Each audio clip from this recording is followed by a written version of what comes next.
11,000 jobs at risk on the high street as two more big retailers run into trouble. House of Fraser plans to close half its stores. 6,000 jobs could go. The boss says it's brutal but necessary. This is as tough as it gets, and we have not taken this decision lightly. It is very dramatic for people that we care about a great deal. With more than 5,000 jobs also at risk at Pound World, we'll be assessing the future of the high street. Also tonight, a showdown between the Brexit Secretary and the Prime Minister over Britain's customs arrangements with the EU. The threatened resignation of the Brexit Secretary never comes, but it's been a day of chaos in Westminster, with the Prime Minister's authority sorely tested. Firefighters defend their advice to residents of Grenfell Tower to stay in their flats while the fire took hold. Supreme Court judges say Northern Ireland's abortion law is incompatible with human rights. Rashford dropping deep and goes for goal! And England shine in their last game before the World Cup. And coming up on Sports Day on BBC News, find out why Rafa Nadal thinks he was lucky to have sunshine after the rain in Paris as he reached his 11th French Open semi-final. There was dynamite from the...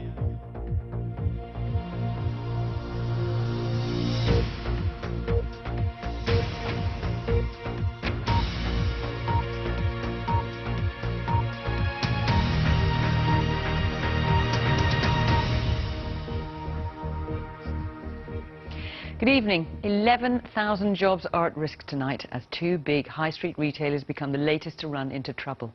The department store chain House of Fraser plans to close over half its shops, affecting 6,000 jobs as part of a rescue deal. The House of Fraser boss has told the BBC the decision is brutal and as tough as it gets. And the discount chain Pound World is struggling too, with nearly 5,500 jobs at risk. Our business correspondent Emma Simpson has more. It's the cornerstone of many a high street. This is Birmingham's biggest and oldest department store, but it's going. Wolverhampton's closing too. We're just devastated. It's a lovely, wonderful shop. Edinburgh's also on the hit list. I can see partly why it's going to close here. It's just old now. So is Cirencester. It's like the high street is just dying. It's very, very sad. It's also grim news for Cardiff. The chain's pulling out of Wales altogether, and the boss didn't mince his words. This is brutal. This is as tough as it gets, and we have not taken this decision lightly. It's necessary today because without it we aren't a business with a viable future. House of Fraser is trying to restructure its business. It has 59 stores across the UK. It wants to close 31 of them, but it needs 75% of its creditors to approve the plan at a vote later this month. 6,000 jobs are at risk. Even London's Oxford streets to go because of falling sales and rising costs. In the 60s, House of Fraser and department stores were a magnet for shoppers, but nowadays it's much harder to make the sums add up. They want to reduce what is a very considerable debt. Retail expert Richard Hyman was talking about its problems 25 years ago, and he's still doing it today.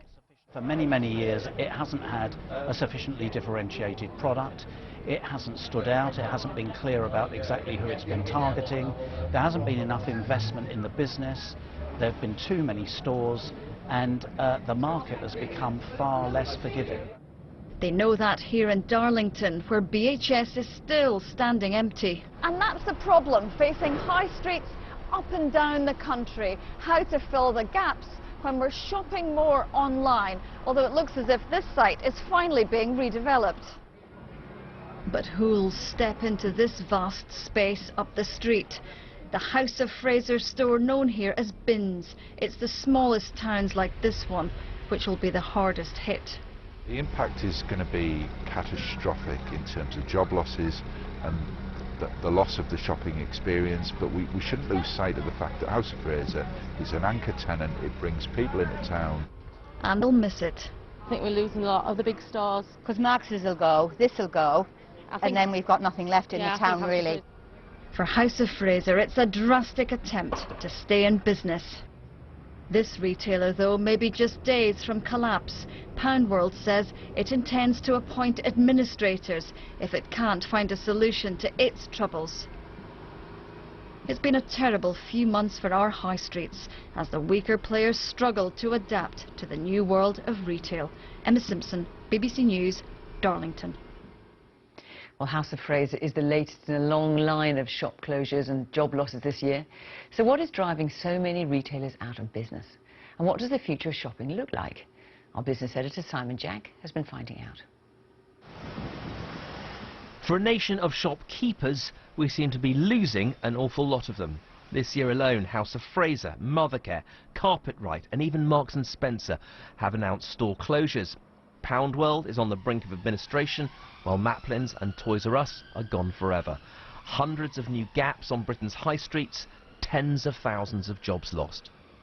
So what's going on? The boss of the UK's biggest retailer says the fight for retail survival is not a fair one, and an industry that employs 4 million people deserves government attention. A lot of businesses have gone to the wall in retail this year, very regrettably.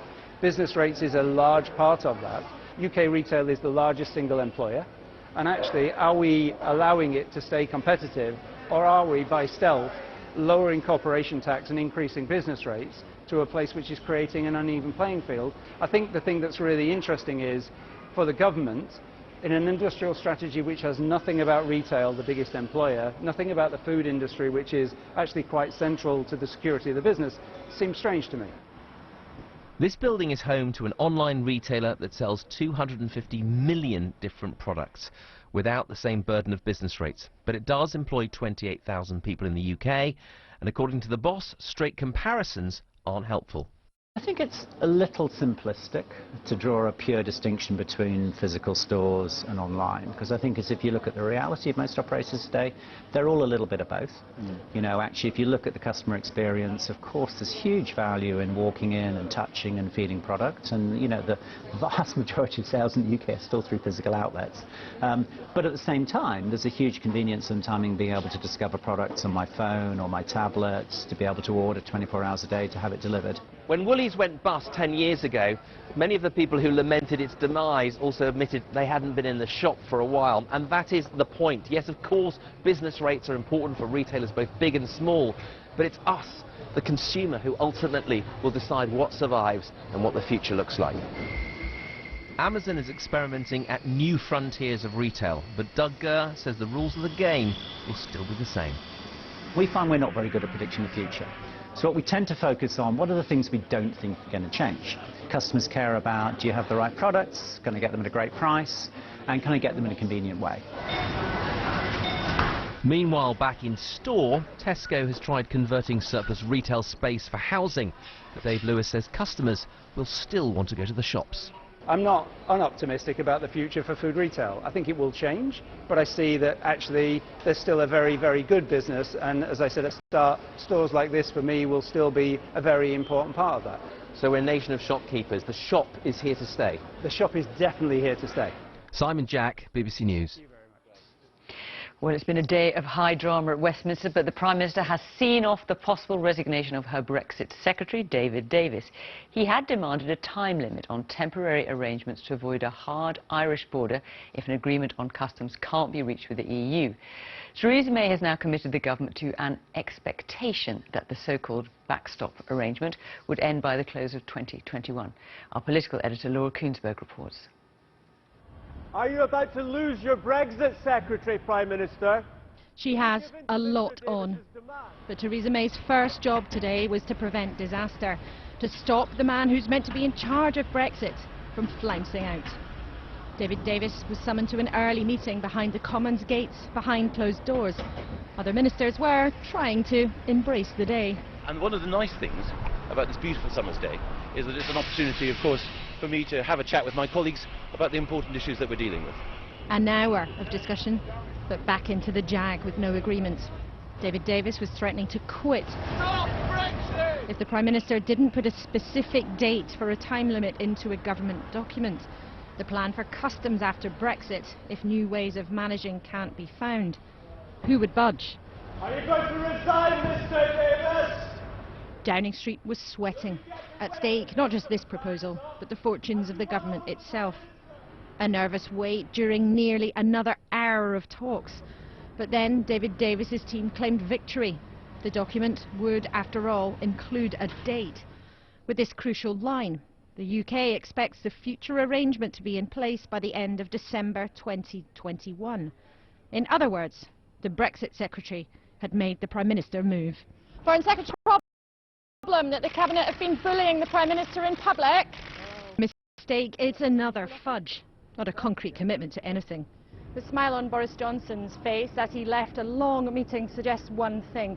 Some senior Brexiteers in government believe they have won. After today's very public power struggle, look who's sure he won. David Davis taking his time, savouring the moment, even though by tomorrow his advantage may seem hollow. I think it's particularly true of Theresa May's government that does operate by collective responsibility. We do come to collective decisions. Arguing in public? Well, sometimes that takes a little bit longer. Leaving the European Union is one of the most important things that we've done in this country for a very long time. It's important we get the decisions right.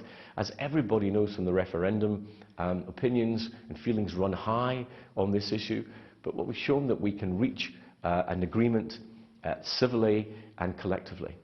But on the other side of the channel, that can look like chaos. We just received this proposal 2 hours ago and we are working on it. The EU doesn't much like the look of the proposal anyway. There'll be a formal response tomorrow. Try, as the Chief Whip does, to be positive. The government looks split. The Brexit Secretary has had his way, although what's been done is not a clear plan of his liking, but a fudge, which will mean that the government can stay intact for now. As the Prime Minister's bags were packed for a trip abroad, she kept the government together, just. Yet she leaves behind the risk of bad compromise. Contradictions still all around. Well, in a moment we can talk to our Europe editor, Katya Adler. But first let's talk to our political editor, Laura Kuenssberg, who's in Westminster for us. So, Laura, after this showdown with David Davis, Mrs May lives to fight another day. But how damaged is she? Well, Fiona, it's been quite chaotic here at Westminster, really. There isn't another word for it. So let's try to stop our heads spinning for a moment and work out what this actually means. Now, on the face of it, some quite senior figures in government are saying tonight, look, David Davis made a fuss, he got a concession, but actually he might have saved some face. But what he achieved doesn't really mean very much. He's basically managed to create a fuss and come out of it looking okay, but not actually change the weather. But if you stand back in the big picture, Theresa May was forced to change her plans because one of her cabinet ministers made her do so. Whether or not the actual change really amounts to very much is a different question. The fact is she had to budge because David Davis was determined to resist her. And that is not what happens to a Prime Minister who is 100% in charge of her own affairs. But just when things seemed like they might have been calming down a bit a couple of hours ago, after all the torridness of today, a recording of the Foreign Secretary, Boris Johnson, managed to find its way to a news website, BuzzFeed, where he's heard to be talking about his own hopes and fears for Brexit and his own belief that Theresa May needs to find a few more guts to be able to deal with what is ahead. But frankly, right now, with all the divisions in government, it needs not just that Theresa May needs guts, she needs all the help that she can get. And the reality from the last 24 hours is that not all of her colleagues are necessarily trying to give her it. Well, Katya, over in Brussels, the EU now has this latest proposal from the government. What are they likely to make of it? Well, Fiona, this was a very big day for Brexit in the UK, as we just heard from Laura, but here in the EU it's seen more as a limited, if significant, step forward. Why significant? Well, because for weeks, while cabinet ministers were rallying over how close a relationship the UK should have with the EU after Brexit, there was no progress being made here in Brussels in negotiations about the issue the EU warns could bring a Brexit deal crashing down, the Irish border conundrum. And this, they say, is the absolute key of it. And this is why they are looking today at the paper to see whether it helps them in that at all. We will hear tomorrow from Michel Barnier, the EU's chief Brexit negotiator, that the EU sees a lot of holes in this paper. They have a lot of further questions, and this will by no means be the end of the Irish border chapter, because the EU, of course, wants cast iron legal guarantees that there will be no reintroduction of a border between Northern Ireland and the Irish Republic after Brexit. Today, the UK came with its proposal, and this means the two intended sides in negotiations can get back to the Brexit table. But despite the criticism, there will be words of encouragement as well for the UK, because from here they can see that Theresa May is in trouble from all sides, and they do not want to help here in Brussels to unseat her altogether. OK, Katya in Brussels and Laura in Westminster, thank you both. The London Fire Brigade and firefighters' unions have been defending their decision to advise residents of Grenfell Tower to stay in their flats as the fire took hold. Speaking to the public inquiry, they said there was no obvious and safe alternative to the stay-put policy. The Metropolitan Police is investigating that policy as a possible health and safety offence. Lucy Manning's report contains some scenes of the fire that viewers may find distressing. They are haunted by their memories that night. Deeply affected, the inquiry heard that despite their courage, the firefighters were unable to do more to save the lives of those who died. But the bereaved blame the fire brigade's stay-put policy for some of those deaths. In a building like Grenfell, it was expected the fire in flat 16 would stay in that flat and not spread. But experts say it was clear at this stage, half an hour after it started, that the stay-put policy wasn't working. Go, go! It lasted for nearly 2 hours. Today, London Fire Brigade defended its actions. It is a fundamental misunderstanding of the events of the fire and of fire service capabilities to assume that the building's stay-put policy can be changed to simultaneous evacuation at the stroke of a fire commander at whatever time.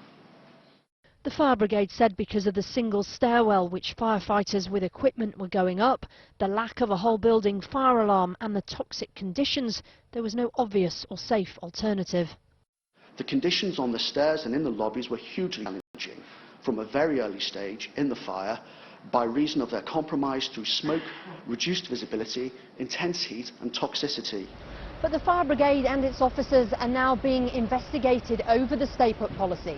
The Metropolitan Police announced today the decision to tell residents to remain in their flats for so long will be part of the separate criminal investigation to see if health and safety laws were breached.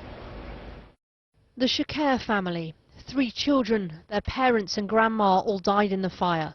They were, their relatives say, victims of the stay-put policy. It has cost lives from our family. I believe a lot of residents could have got out a lot quicker.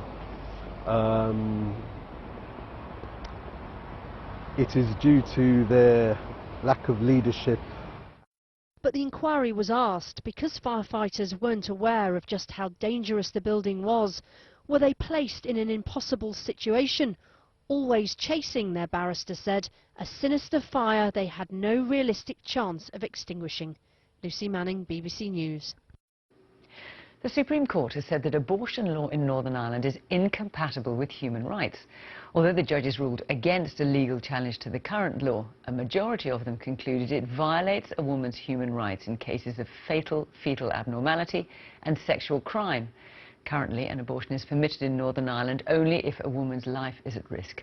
Our Ireland correspondent Emma Vardy reports. From Belfast to England. In 2013, the BBC followed Sarah Ewart, who travelled to the UK for an abortion.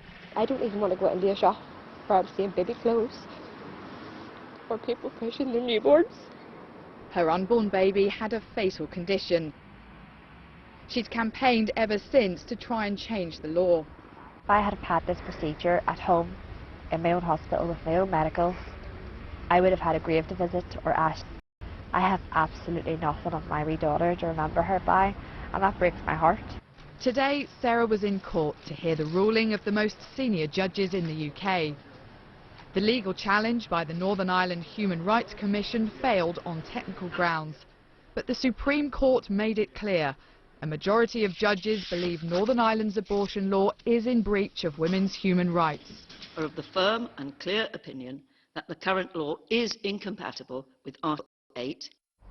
The judges' remarks today were not legally binding, but will add weight to the growing political arguments of MPs over at Westminster, who now believe the government should legislate on Northern Ireland's behalf.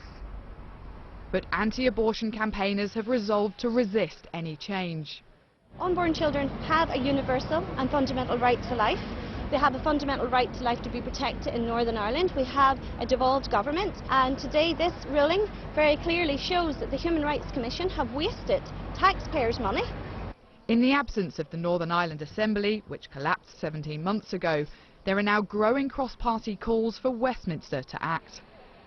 And Sarah's journey continues.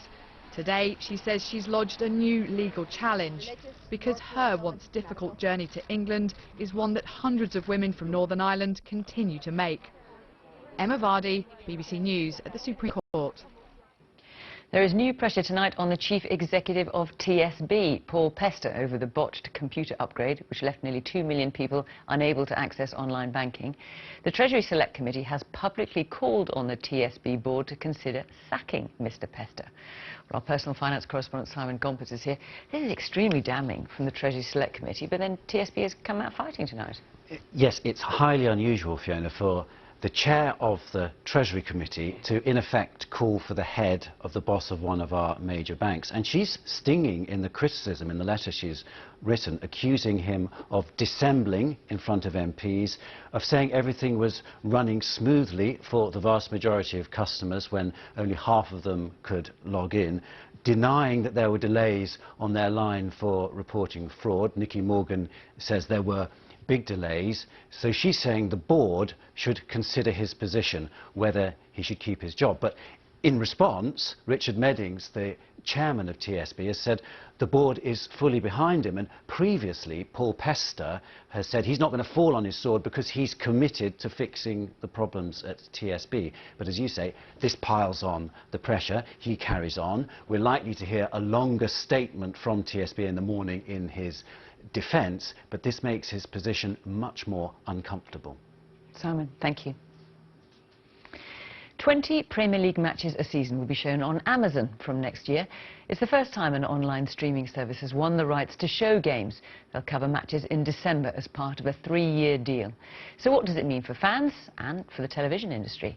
Here's our media editor, Amol Rajan. Premier League champions.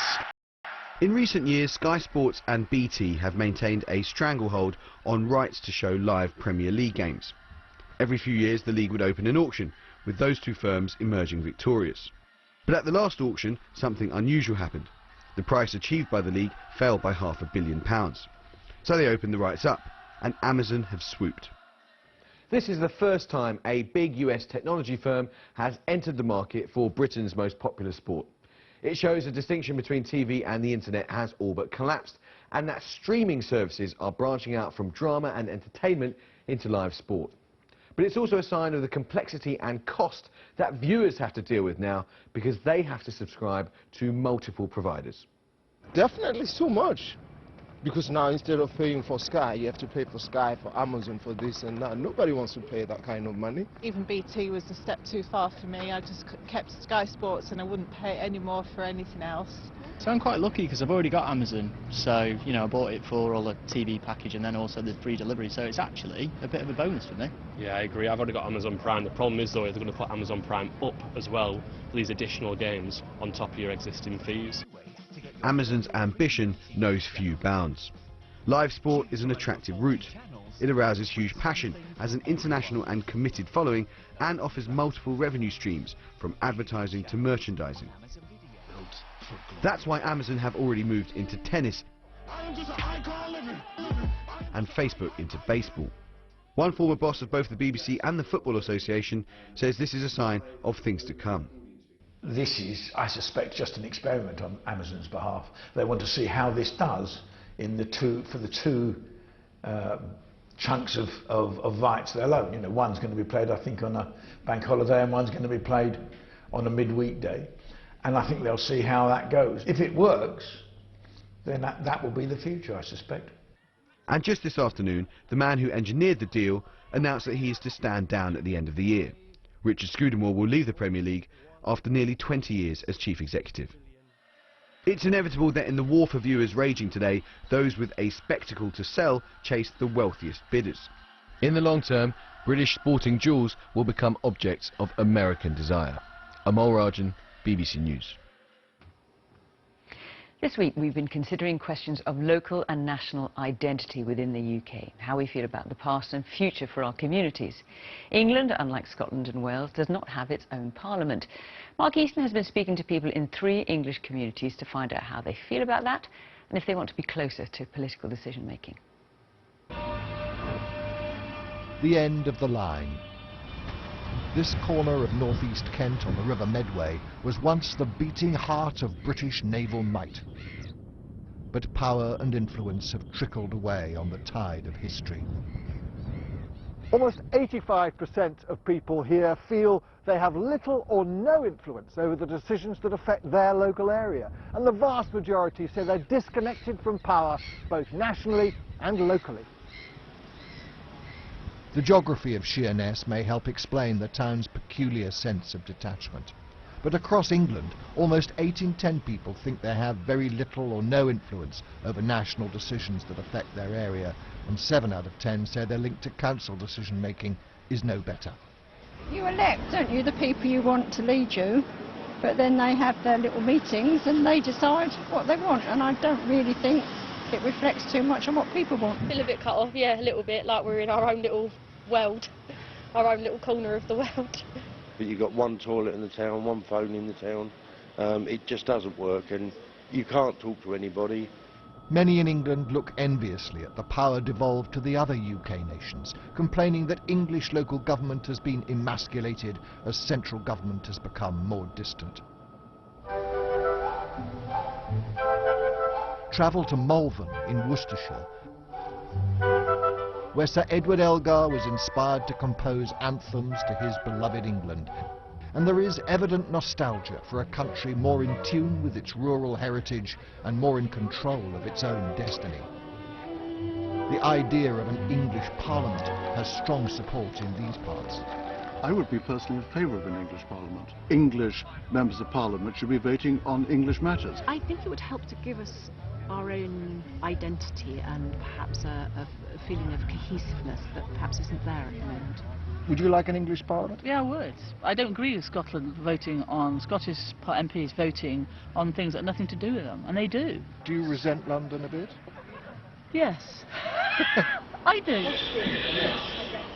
From Elgar's green and pleasant Worcestershire, travel north to Stockport, a town forged in the Industrial Revolution, now being regenerated, and where people report a much greater sense of control over their affairs than the England average. Councils in Greater Manchester, Stockport included, pioneered the development of combined authorities, town halls joining together to take on powers previously run from Whitehall. Now they're still very new, but it does seem that people are generally enthusiastic, and nowhere more so than places that already have one. Asked if they'd like a combined authority in their area, 48% of people in England said they would. If you exclude those who didn't feel they knew enough to comment, support rises to 73%. And in Stockport, the equivalent figure is 87%. In one of Stockport's old factories, a building that once boasted of being the largest cotton mill in the world, local entrepreneurs are supported as they seek to grow. I think it's incredible. With power flowing back to the north, optimism is on the up. Really created a sense of unity and energy that was much needed, and yeah, that idea of bringing it away from Westminster and owning that decision making. There's definite differences in the north, and I think Manchester's a big place for people to identify as sort of a centre of power. The people of England generally feel excluded from the decisions that affect them and their local area. The connection to power seems too weak. Finding a bridge for that divide is the answer to the English question. Mark Easton, BBC News, England. Football and England have 2-1. It's time for the news where you are. Bye-bye.